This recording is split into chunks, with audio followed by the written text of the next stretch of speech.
Nama baik lebih berharga daripada kekayaan besar.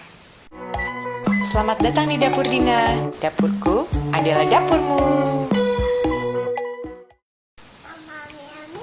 Hari ini kita mau bikin ini. Apakah ini?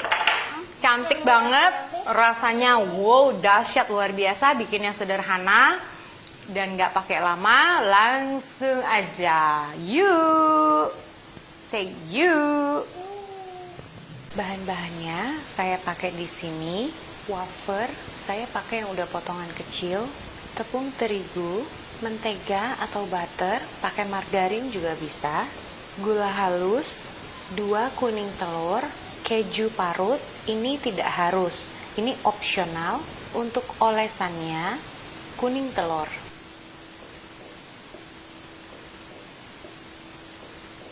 Pertama-tama saya mau kocok dulu mentega atau margarin, juga gula halus. Sebentar aja, hanya supaya dia kecampur rata. 1 menit, 1 atau 2 menit lah ya.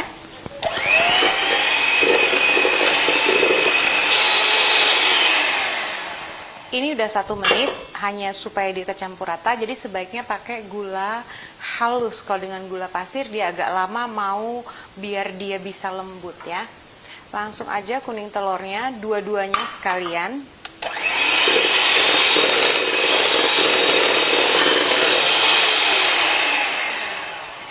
Barusan udah 1 menit lagi di kecepatan tinggi. Sekarang kita mau pakai spatula aja. Si tepungnya sekalian aja langsung. Mau bertahap juga boleh. Diaduk rata dengan spatula aja. Tanganku udah dicuci bersih. Seperti ini kira-kira dia jadinya. Dia sudah menyatu dengan sangat baik. Sekarang kita langsung ke bidang datar.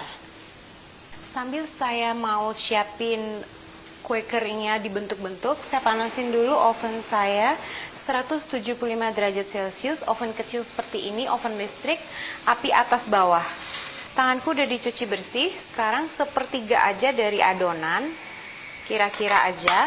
Sisanya bisa ditaruh di kulkas. Aku pakai plastik wrap aja.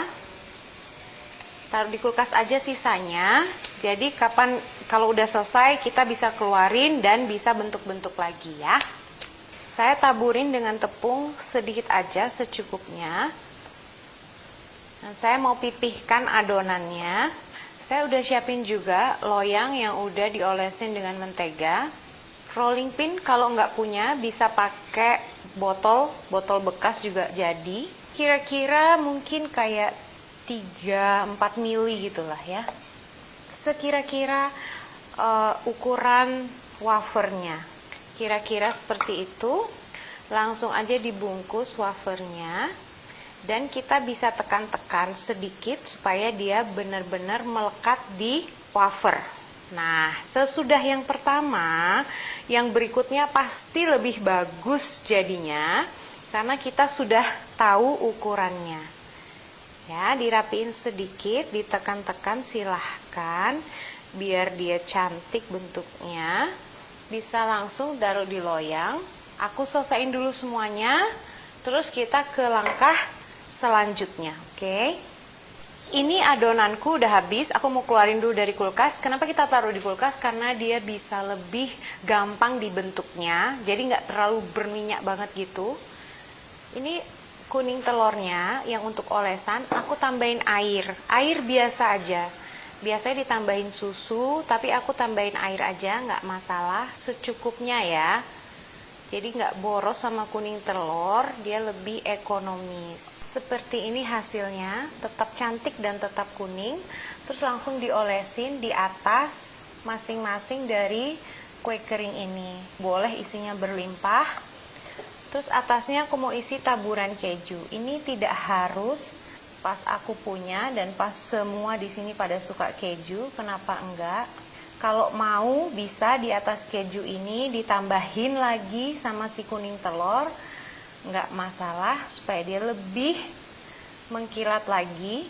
Kayak gitu kira-kira. Aku selesaiin dulu semuanya, terus kita bisa panggang dia dan lihat hasilnya.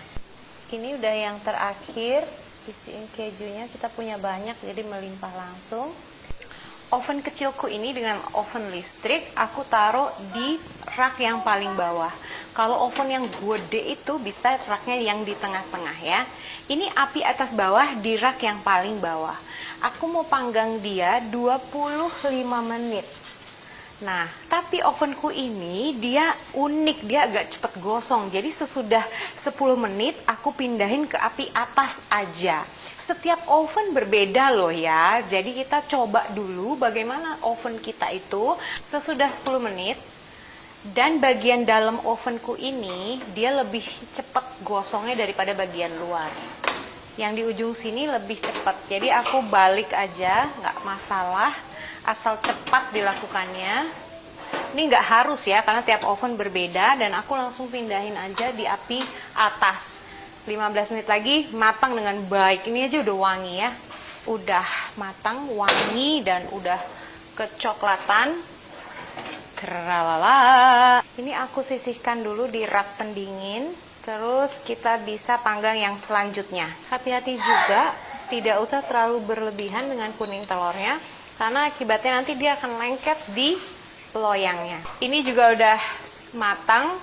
Kita bisa cobain sama-sama. Jadinya kira-kira segini ya, kayak 2 piring gini.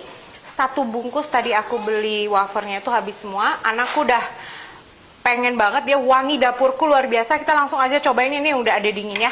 Kalau mau praktis, resep adonannya dari si kue kering wafer ini bisa kok dibikin dulu, terus dibungkus pakai plastik wrap, dipakai plastik gitu, bungkus yang sangat baik, taruh di kulkas, atau kalau mau dipakai langsung besokannya, atau kalau mau lebih awet taruh di freezer, bisa tahan beberapa minggu. Kalau kapan kita mau bikin tinggal dikeluarin, ditunggu sampai dia suhu ruangan, bisa di roll gitu, udah dicetak langsung. Oti, yang ini masih panas sayang, ini masih panas ya.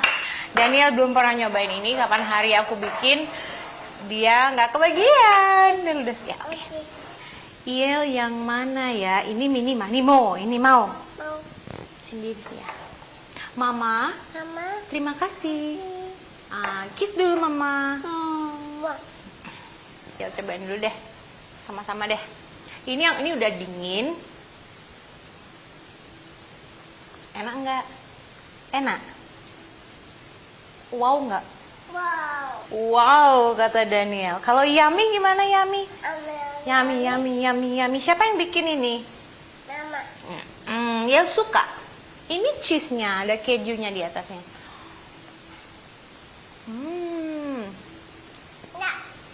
Enak banget. Ini, wow, mantap.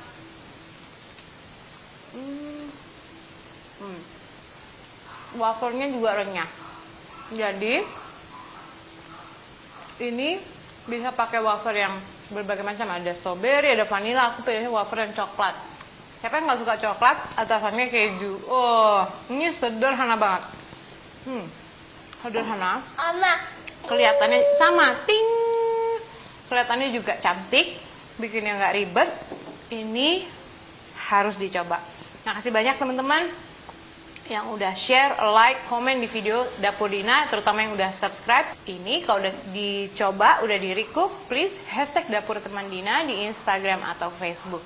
Enak leh. Wow. Bye-bye.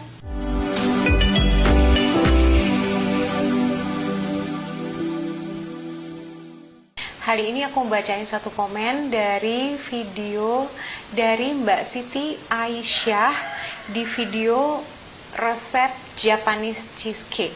Kalau nggak ada cream cheese, bisa ganti keju Kraft. Aku udah coba dan enak banget.